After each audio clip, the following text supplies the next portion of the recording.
My pranams to all Atma Jyotis, divine light of the self. I welcome one and all. Some of you have gathered here, some of you have joined over internet.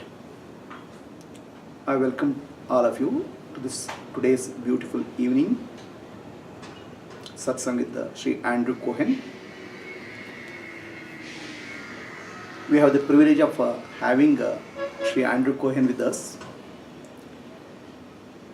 He is one person who has spent a lot of effort, time, and in a dedicated way for exploring various aspects of enlightenment.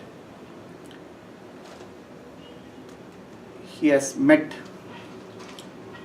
interviewed, talked to many people all over the world to understand the nature of enlightenment. He founded a magazine called What is Enlightenment? So I can say he has encyclopedic knowledge of enlightenment, both width and the depth. So it is time for us to eat his head and find out and get the questions which are bugging us.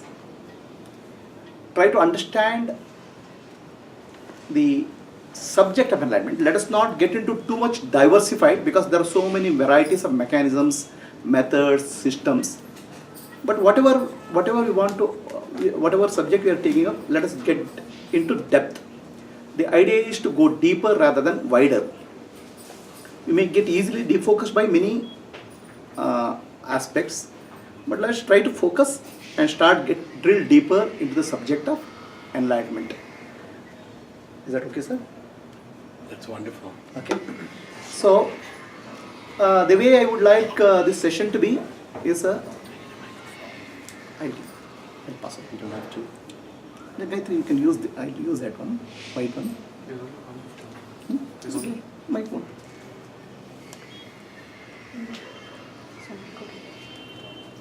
This one.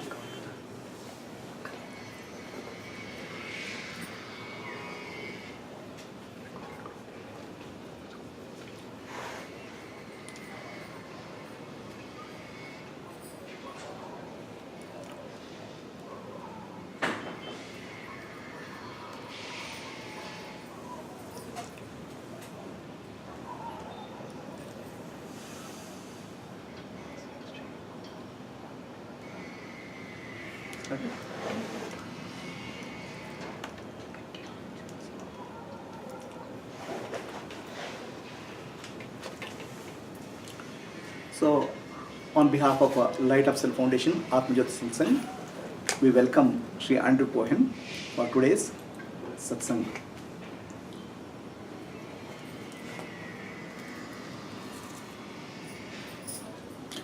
So, the way it will proceed is I will take up a topic, give a slight background about it, then I would request Andrew to give his views on that.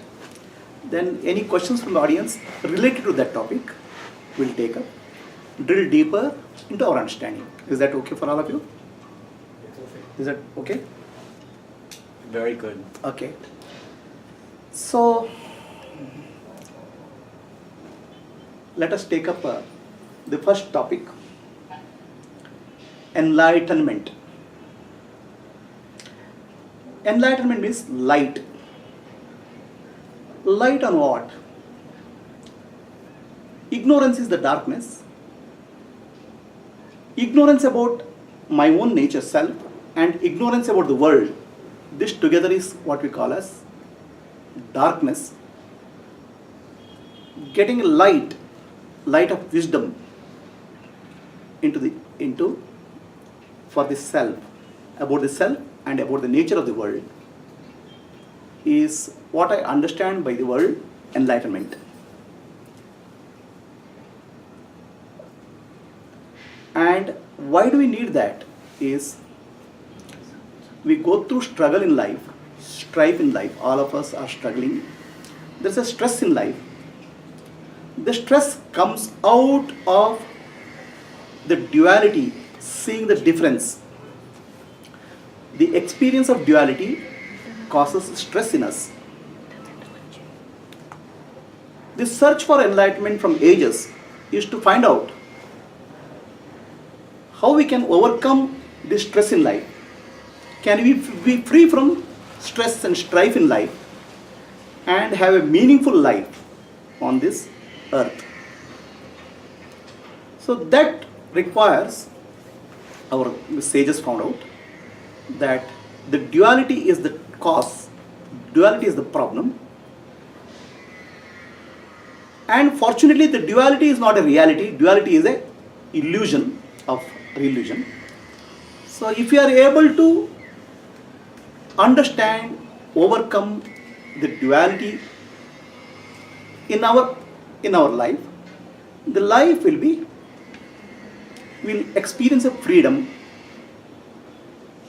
both mental, emotional and intellectual level, which will open up our life for a beautiful dimension. This is my understanding of enlightenment. Now I will request Andrew to give your perspective on what exactly you mean by enlightenment. Just word the enlightenment. We'll take up the word evolution and enlightenment as next step. Very good.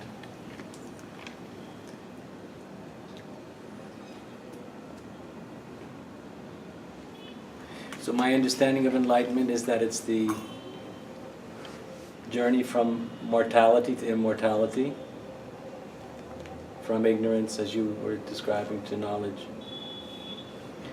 So the journey from mortality to immortality is made through the awakening, the discovery of the fact that who I am is not merely the small self, the separate ego, the unique personality who was born at a particular time and place in history, in time. And that unique personal self has a narrative, has a story, has a historical narrative which says who I am. So the profound awakening and the journey from mortality to immortality is the profound, life-changing, radical and profound, explosive recognition that who I really am is the self with a capital S, which is immortal because the self, capital S, has never been born, has never entered the stream of time, and therefore is never going to die. The Buddha referred to this self as the deathless or the unborn or the uncreated. So this is the deepest dimension of reality and the deepest dimension of the self. And this deepest dimension of reality exists prior to the time process. So before time, before history, before the creation of the universe, there was only this unborn, inconceivable, trans-rational, pre-rational knowing that's free from mind, and free from anything that's ever happened in time.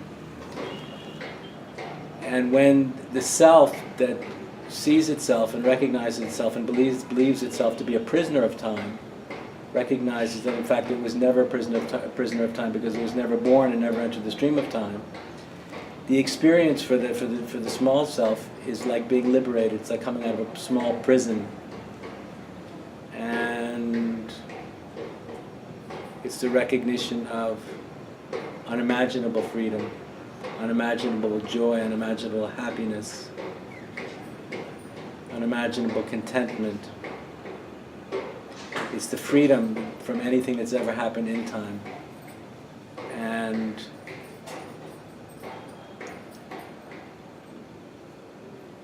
this experience can only be experienced, it can't be understood with the mind. And this releases one from the biological attachment to the body, the psychological attachment to the mind, the intellectual attachment to thinking. And it liberates one in the most profound way from the tyranny of being trapped in anything other than an immortal context. So that's a brief introduction to my understanding about what enlightenment's all about. But there's also a creative dimension to all this, which we'll get into in a minute. I don't want to go into that now. Sure.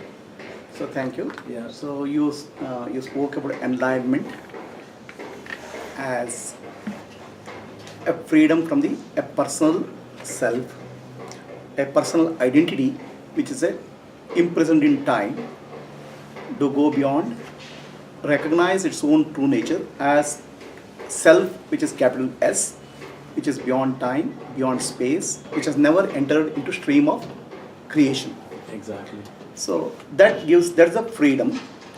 Now the question comes, if that is so we are speaking of a self which is transcendent, or rather beyond time and space, and individual self which is a prisoner of time, which apparently is a prisoner of time and space, we call as personal I, and a transcendent I, which I call as impersonal I.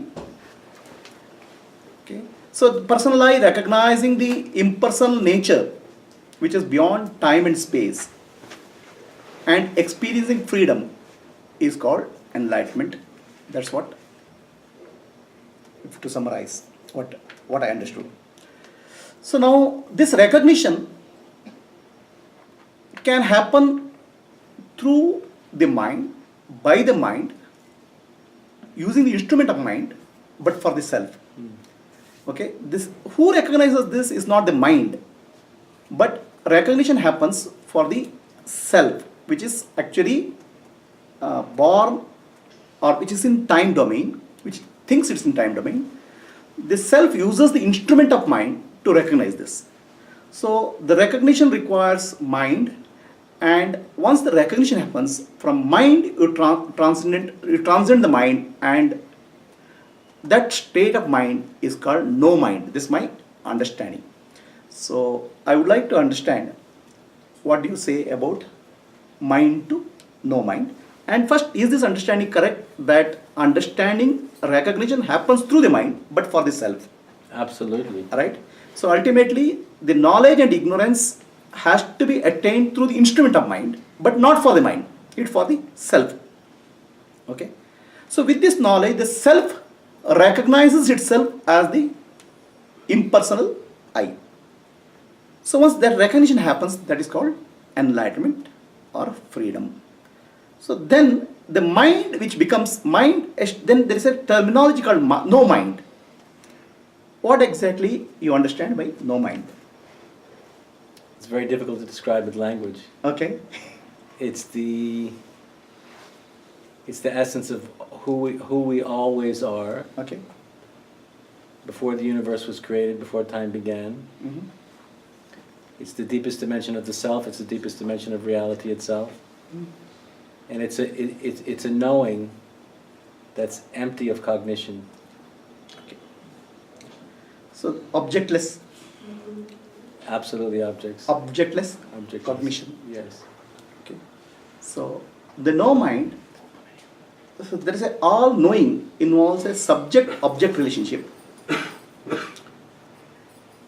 The objectless knowing, where there is no object, but recognition of the self by the self, is called enlightenment, possibly. But is it no mind? An enlightened person lives in a state of no mind. Or there is no enlightened person to say. To say enlightened person is a sort of oxymoron or wrong.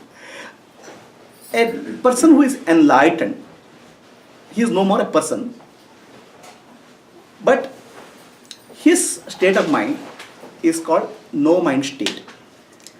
So now Andrew says we cannot express it in words. Typically a mind involves thoughts flowing from the past, future. So once enlightenment happens, the mind stays in the eternal present, which is not a flow, but being in the total presence. neither past nor future, the presence. That's possibly one understanding which I have about no mind. The second understanding of no mind is the mind, the conceptualization by the mind about the world or about the self, that drops. There's no more conceptualization. The superimposition of the concepts on the world and the self both stops. For example, the conceptualization that the world is real drops. The conceptualization is that I'm a limited body, mind, and intellect drops. So the conceptualization function stops, but the functioning of the mind continues. As the body mind, as a body mind entity, that functioning continues, whereas the conceptualization drops. This conceptualization is related to something called ego or the personal identity that drops. So this is my understanding of no mind. Yes, I very much agree. And then the reason that the dropping that you're describing happens is because with this awakening, or this, we could say it's a sinking into this, the depth of the ocean of being. From the perspective of the ocean of being, nothing has ever happened. The universe has never been created. God has not even begun to think about anything. The small self has never been born. Nothing has ever happened. So from the deepest perspective, there's only nothingness. And in the nothingness, there's a mysterious knowing of itself. And in the knowing of oneself or the self, there's absolute fulfillment. In that emptiness, there's perfect fullness. There's absolute perfection. And there's no mind. Because there's no this and there's no that. There is no other. There's nothing to know and there's nothing to understand, because one is everything already in every single moment. But at the same time, from the perspective of the part of the self that has been born and has entered the stream of time, that is perceived to be existing on the surface of this depth, there is a cognitive process that's still continuing. But now the cognitive process is happening in the knowledge of the freedom I've been describing. So that cognitive process is no longer trapped in the ignorance of being trapped in time or in history. But because there's still access to this cognition, the experience of cognition from this perspective of the freedom of the self is experienced as a kind of marvelous and divine creativity, a marvelous and divine aspect for reflection. The self is able to reflect upon itself, using this great gift of the mind, without the mind being trapped in relativity. And so the mind becomes then a friend of the self with a capital S, and a very gifted, inspired communicator, because the mind now becomes a liberated vehicle through which this divine transcendental knowledge can be known, it can be transmitted into the relative world of time and space. And so the mystery and the secret of unconditional and profound liberation can be transmitted to all sincere seekers who want to learn the secret of freedom, of moksha, of liberation. And if they're ready, if their karma and has ripened them to the degree that they're ready to hear this truth and also to accept it. We have to be ready to accept it, free from fear and free from doubt. If we're ready to receive it, then when it's received, it's like a lotus flower opening, or it's like a flower blooming, that self falls into the mystery of the uncreated in the same way that the communicator has. and the self delights in itself yet again and again and again and again. Each time that happens, there's a big welcoming, an infinite welcoming party of one to itself. It keeps repeating itself. So yes, the liberated cognition is a wonderful gift of enlightened awareness. And I agree with the way you described it, yeah. Thanks. Now, coming to use the terminology, two terminologies we brought in now, enlightenment and liberation. So, the word enlightenment, liberation, we use often used together, sometimes separately.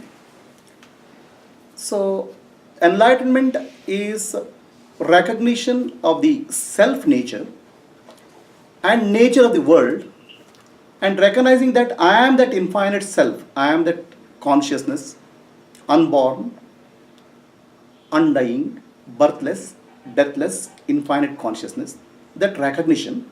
Along with the recognition, there is a recognition that the world is just was an appearance, didn't have a substantial reality. So, along with that, a deep freedom comes into picture. The freedom from three dimensions. I am the body, I am the mind, I am the intellect. As a body, I have been doer and subject to laws of karma. As a mind, I have been subject to ups and downs, emotional disturbance of the mind. As an intellect, I was bound by the knowledge and ignorance. So these three you get a freedom from these three while you realize your essential nature. So this particular aspect of freedom, I call it as liberation. So my question to Andrew, is your understanding of liberation same, or you have a different explanation about liberation? No, I agree with everything you said. Okay. But there's another dimension I want to bring into it also. Sure. Which is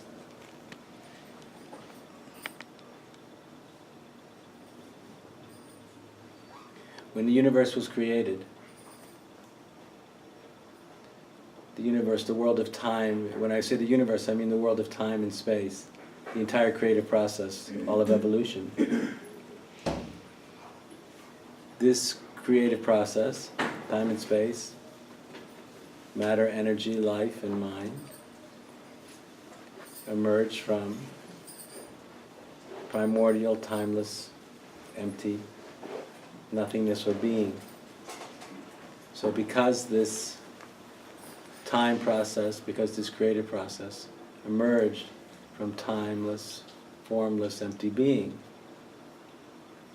in that there's the recognition that the evolving universe, the creative process, is not separate from and is one with timeless, formless, empty being, which means that time is not separate from timelessness. Form is not separate from formlessness. Mind is not separate from no mind. The emptiness of being is not separate from the fullness of creation. There's a recognition, there's the profound recognition that they are one and not two. That the singularity, the non-dual singularity, includes both being and becoming, time and timelessness, form and formlessness. So, in this understanding,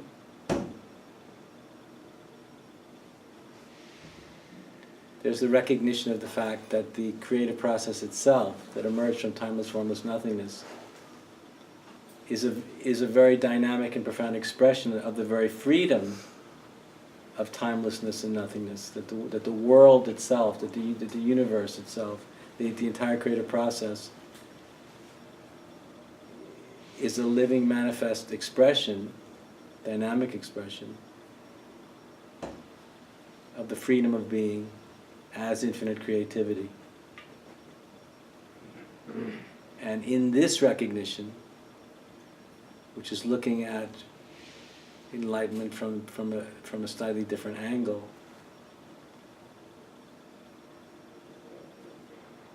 awakens our understanding and appreciation of what the body is and what its function is, what the mind is and what its function is, what the personality is and what its function is, what the world is and what its function is, what nature is and what its function is. And in this recognition, there's a similar understanding that who I am is not the body, not the mind, not the unique personality or ego.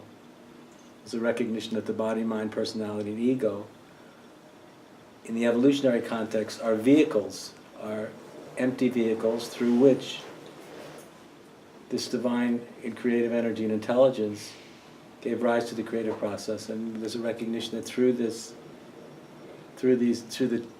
temporary emergence of the body, through the temporary emergence of the mind, through the temporary emergence of the unique personality, that divine energy and intelligence can awaken to itself, can realize itself, can recognize itself, but most importantly can express itself.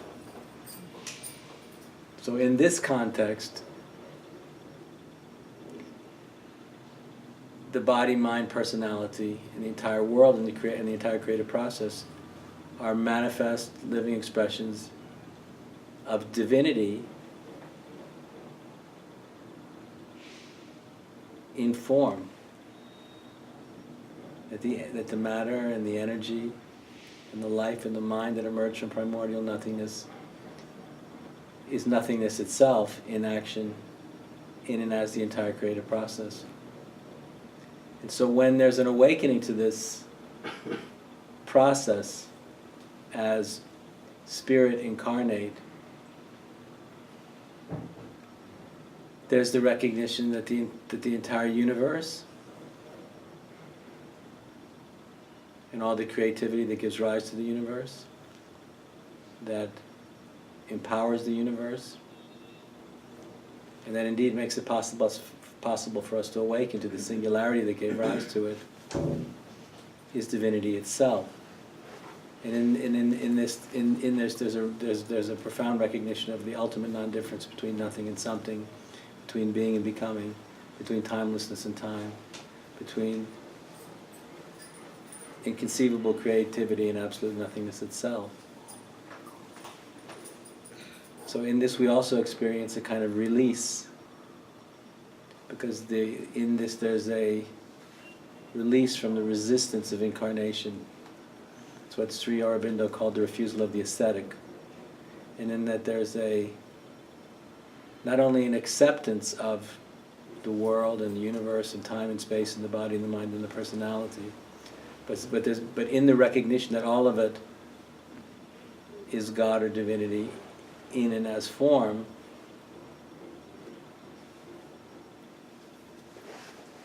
we begin to see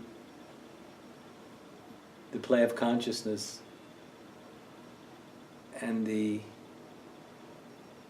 creative process in a very different way. And we begin to see it all as the manifestation of God in and as form. And the degree to which we recognize that, realize that, awaken to that, know that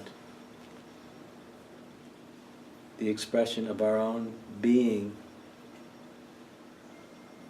begins to become a manifest expression of that truth. And this is very liberating and inspiring, because it gives us the ultimate reason to exist as the body, mind, and personality that we already are. But now not in ignorance of our true nature, but in a divine and exalted recognition of it. And then we can not only accept the fact that we exist, but we can actually delight in it. So I see these are two perspectives that are not separate. They're complementary. They're two different sides. As my guru would say, they're two different sides of the same coin.